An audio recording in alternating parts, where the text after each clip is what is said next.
Hello dear shooters. In today's video I'll show you how to interpret most of the data that the SCATT training system provides you with. There has been some discussion about it. Some people complain that the manual isn't going into many details about it, or it's lacking some information. And probably it is. So I'll try to give you a short yet descriptive overview of the functions and types of data that the SCATT system can show you. I'll start with the simplest one and yet the most important one. Most people should know it by now, especially if they're already using SCATT. If they're not, this might be new to them. But I'll start with the trace.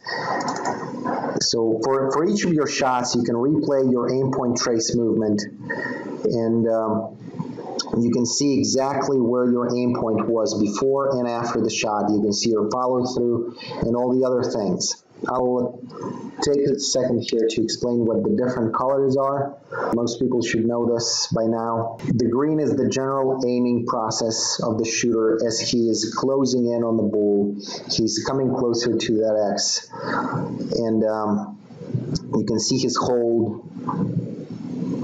The yellow part of that line, let me zoom in a bit, and you zoom in by pressing the number keys on your keyboard, and it'll bring the target up closer to the respective ring. So I just pushed 7 to get to the 7 ring.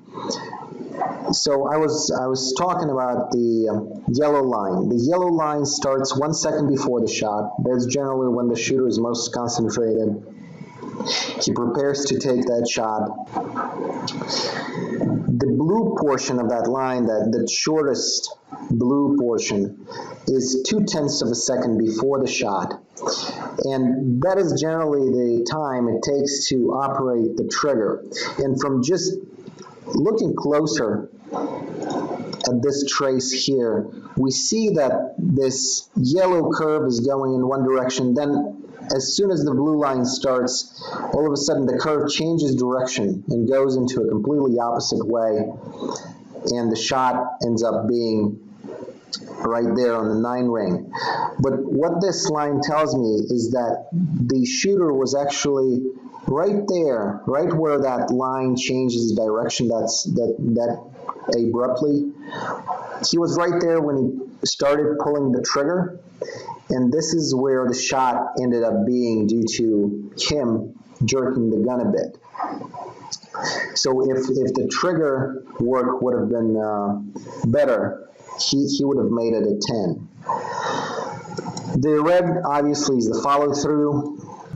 So since we covered the trace already, the basics, I'll go into this more complicated section. I'll explain what all of these numbers are and what they mean. And for some of them, I'll tell you why they are important or how they could be of use for you. And all of these graphs and all of these pieces of data, they're all important. They're all providing you with a multitude of different ways to look at your shooting and your aiming. However, the most important piece of data is still this trace. Most people will probably not even need to use all of this data and will rarely look at the probability graph or the intervals. But the trace is really what makes SCATT stand out, because it gives you a very objective way of seeing exactly what happened before and after that shot. You can backtrack immediately after you took the shot, or you can backtrack after your practice and see exactly what led to the shot being where it went. And in many ways, it's a very intuitive type of data.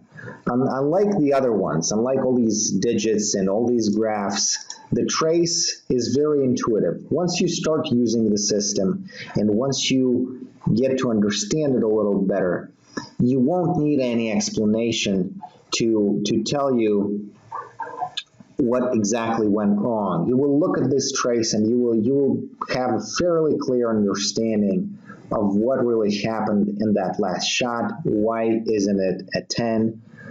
Or you would also start noticing patterns in these traces. With all that said, the SCATT also provides us with all sorts of other graphs and data, and that's why we felt that it's important to give you a brief description of all of them and tell you what they are. Nonetheless, we recommend to focus on this trace as the most important, the pivotal part of information that the SCATT system can provide any shooter or a coach. This first column obviously is the number of your shot, each individual shot. So this is the shot number 2, shot number 4, and so on. The second one is pretty self-explanatory as well. That's your result for each individual shot. The individual shots are displayed with decimals. However, if you need the total without the decimals, it will be right here to the left, right below your shot numbers. The total with decimals will be right there below the results. The next number there is the time, and this shows you the time that the shooter spent aiming from the moment his aim point, from the moment the aim point entered the target up to the moment of the follow-through and the aim point exiting the target. This is the time that it's showing you right there. So for this shot, the shooter spent 8 times from the moment he entered the target with the aim point to the moment when he took the shot and exited the target. The next parameter here, the 10.0, tells you how much time the shooter spent touching the 10 ring, but in percentage. But it's not counted against the entire time you were aiming. It's only counted against the control time, which you can set according to your own needs. It's set right there in the shot parameters. So you can set the control interval to, well, for me it's 1 second, but you can have it for any amount of time. So this 10.0 shows me that in the last second before the shot, this shooter spent about 25% of his time within the area of shooting at 10. Basically, what it tells me, in other words, is that the shooter was touching the 10 ring, at least touching the 10 ring, 25% of the time off that last second. And that doesn't count from the center of the shot, because the shot is adjusted relatively to your caliber. So this shows us a shot hole relative to a 22 caliber, which this target is. And it will not just track whether the center of the shot is within the 10 ring. It will track whether the edges of the shot hole are touching the 10 ring. Basically, if it's enough for you to shoot a 10 or not. And for this shot, the shooter spent 25% of its last second before the shot being able to strike the 10. The next parameter is very similar to the previous one. The only difference is it tracks how much time you were able to strike 10.5 off that last second. And we can see here that his trace doesn't get close to 10.5. I mean, it does get close, but it doesn't touch it. So there is a 0 value for that. So The next parameter, the 10A0, is the similar parameter to the previous 10.0, but it's not relative to the center of this target. It's relative to the 10 ring of your average aim point for the last second. So basically, the system calculates the average aim point you had for the last second before taking the shot, and that's what this yellow crosshair is. The average aim point coordinate for the last second before the shot was right there. This 10A0 parameter, it's showing you how much time of that last second you spend aiming within the imaginary 10 ring around this coordinate. The next parameter, I'm not even going to go into it. It's the same thing as the 10A0, the 10A5. Just builds a smaller circle around this coordinate, around this crosshair. The millimeter per second column here, it's very cool data, and it could be very useful for many people. It shows you the average speed, once again, for that last second, not for the entire shooting session, but for that control interval. It shows you the average speed of your aim point. So it shows you the speed with which your aim point was moving on the target in that last second before the shot. And it's important to look at this data to understand how stable you are, how good your hold is in that last second before the shot. And the next column here is very similar to the previous one, but it tracks your speed in the last 250 milliseconds before the shot. It's important to have both of these, since many mistakes and errors really occur not even within the last second, but within the last milliseconds of the shot.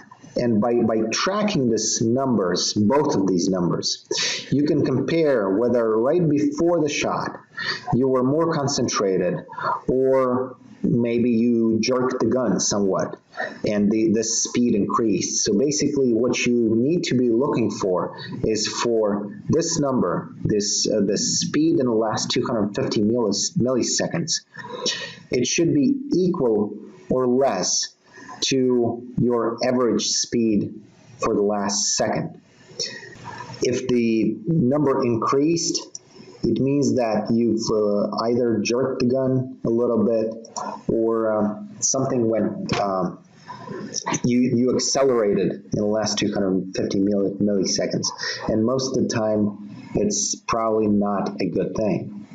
This last parameter here, the one that's lacking a title, is the distance between that coordinate that we just discussed, the average aim point for the last second. This is the average aim point for the last second. This number shows you the distance between that and the center of your actual shot, where the shot went. And you can see that it changes from shot to shot. So here it's shorter than on our previous shot. Here it's almost in the same spot. And it's better if this number is lower. So the lower this value, the better. It means your shot doesn't go too far from the spot where you were aiming for the last second before you took that shot. And now we can go into reviewing the basic info that system provides you here with. This is obviously the target that you are shooting, the date, the number of shots, all of this data about your result. Most of this is very self-explanatory. This number here shows you it basically calculates your group size for you. Just like it says here, it calculates the distance between your most distant shots. So in this case, it'd probably be this shot and this one. This number here, the stability of time interval between shots, somehow I missed it. It shows you how evenly spread were the shots in terms of time from shot to shot. So basically, it will show you whether you're spending the same amount of time between the shots or you're taking an erratic approach, and one of your shots can take a minute and another will be 30 seconds, and so on and so forth. It will show you how uniform you are in this regard. This is self-explanatory as well. It's the average time per shot that you're taking.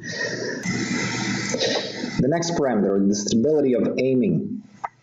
It gives you an interesting piece of data. It's calculated in millimeters, so we know its distance. But it's sort of the group size, but not for the shots. It's the group size for these crosshairs, for the averages of your aim point for the last second before each shot. So basically, it shows you how steady you were, how accurately you were aiming at the same spot. So if we take all of these crosshairs, we see they're in somewhat different spots. And it takes and it builds the dispersion of those points, the diametrical dispersion, and it shows you basically the group size of these coordinates, and which in turn can tell you how tight was your average aim point.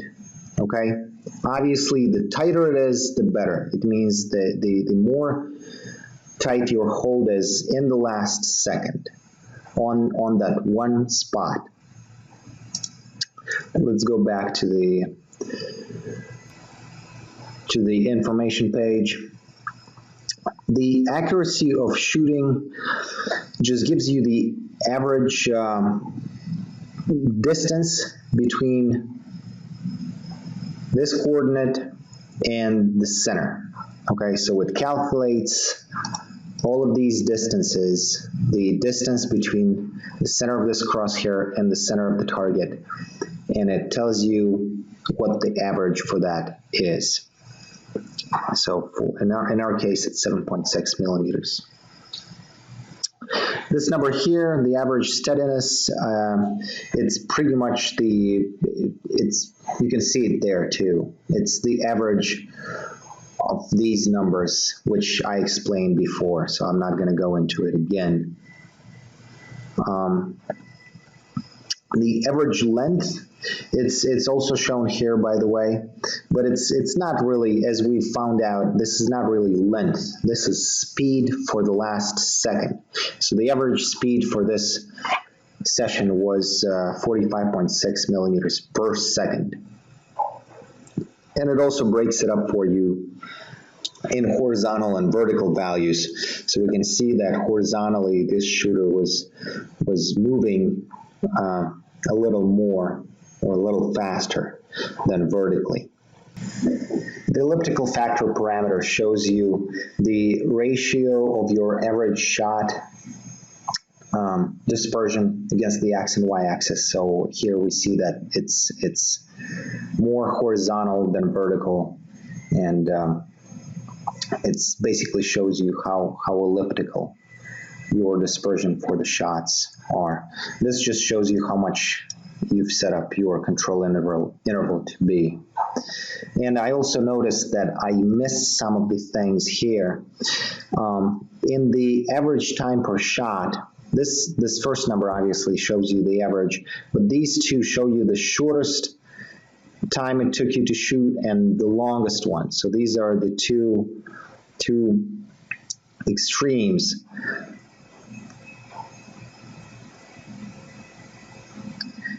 And I also missed out explaining this, the result for the shot group in relation to the center of the target.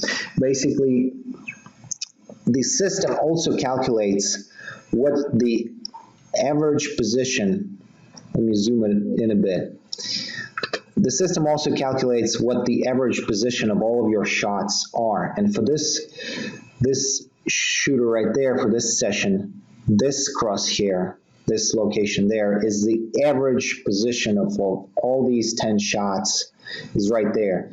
And the number here tells us what would the result be if we were to move this to the center of the target. So this average to the center of the target.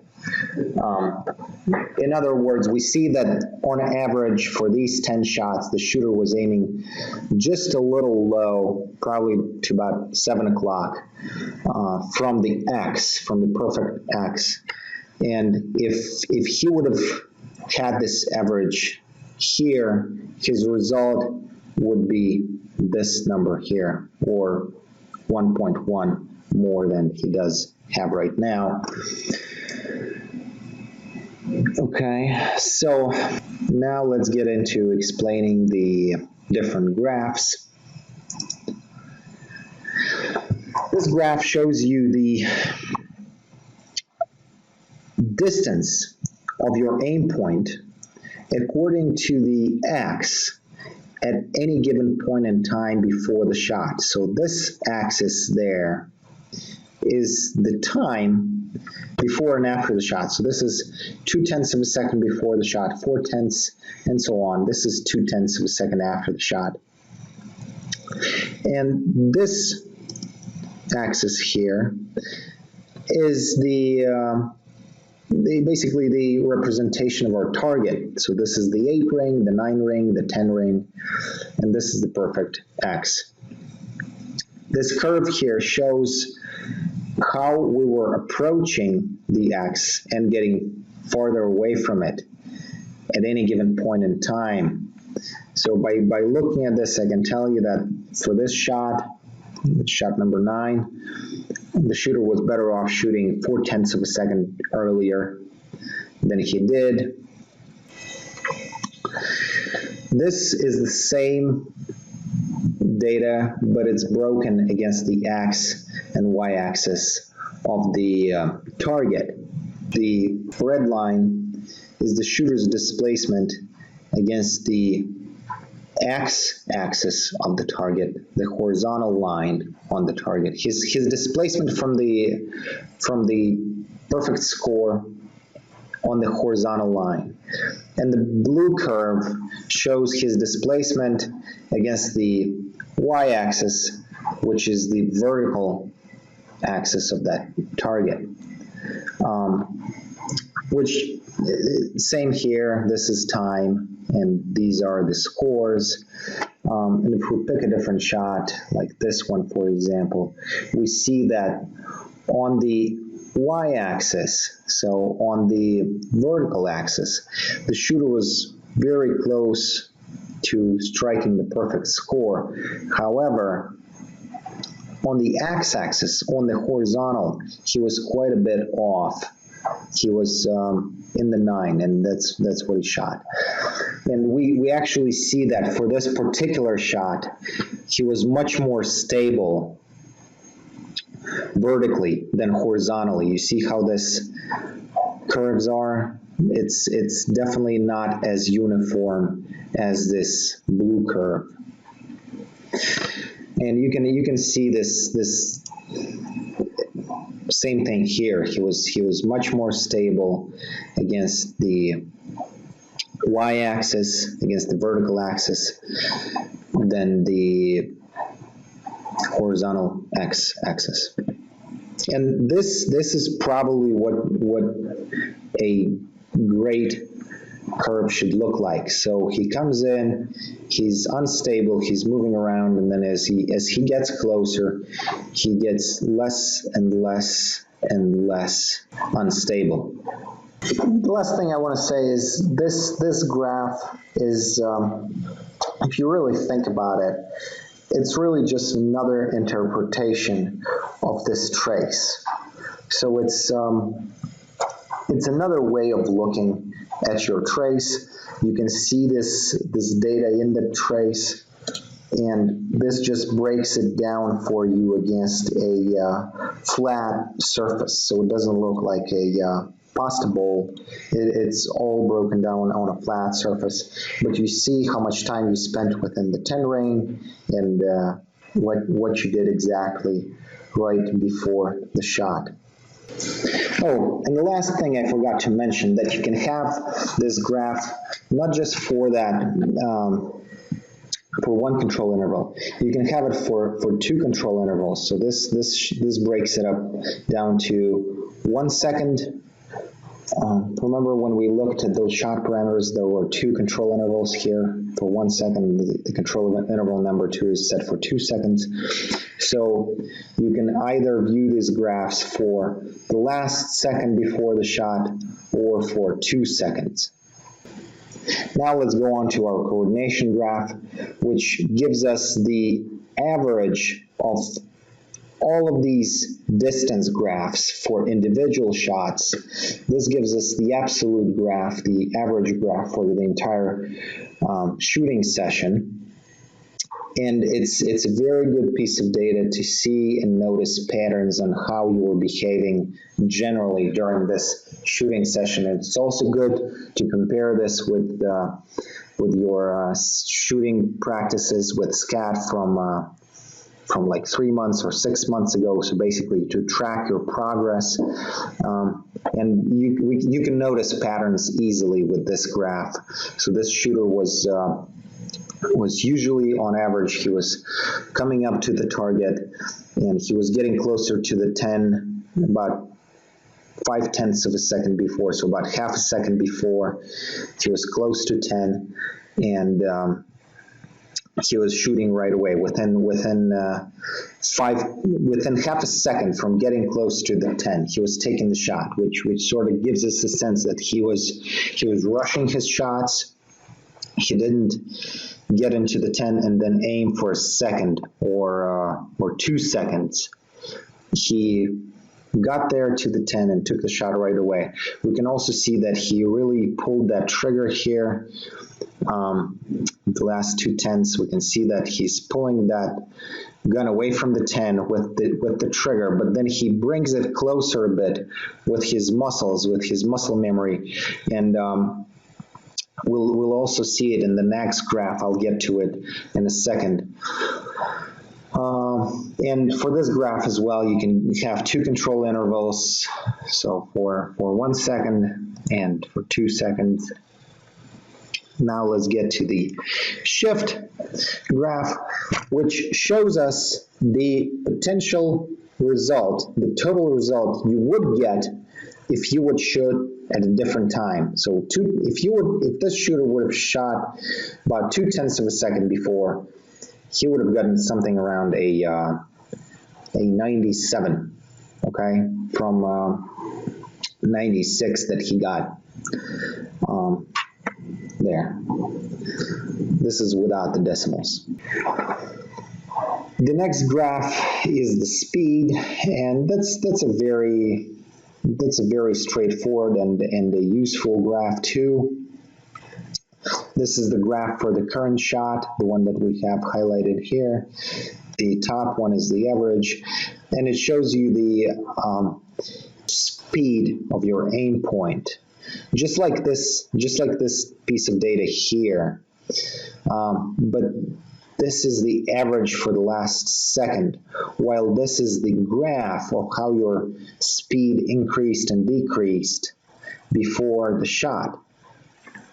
And this is for the control interval of 2 seconds. Once again, you can have it for zoomed in a bit for 1 second. You see how it sort of zooms in on that last second. And we can see that this is the graph for his average speed on all of his shots, so it shows you the pattern. You can actually see your breathing pattern here as well. And this is a good graph because you see that his spikes are getting lower and lower as he's getting closer to shooting. The intervals graph will show us visually how spread apart were your shots. And some shooters will notice patterns here as well. So basically it shows you the amount of time it took you to go from one shot to the next one and the result. So this axis, the vertical axis here, is your result, and the horizontal axis is once again the time. The entire practice session took 11 minutes and 15 seconds, so these are the shots spread out against that time. The last graph is the probability graph, which shows us the hypothetical change in your results, or the probability of that change due to changing the quality of your ammo. So the ammo with an average bullet dispersion of 8 millimeters would have this probability of changing your result, and this is the calculation of how that result would change according to this particular practice session. Now, once we've covered all of the graphs and functions that the SCATT system records, I want to reiterate again that not all of these types of data will be equally useful for all of the shooters across the board. Some graphs and types of data will be more useful for small bore and air rifle or pistol shooters, while others will be more useful for high power and long range shooters, for example. However, the one type of data that is universally valuable for everyone is the trace, because it offers a precise recording of all of your movement and displays it in an intuitive, visualized format, which will help reveal any errors in your aiming for shooters of all levels, from beginners to professionals.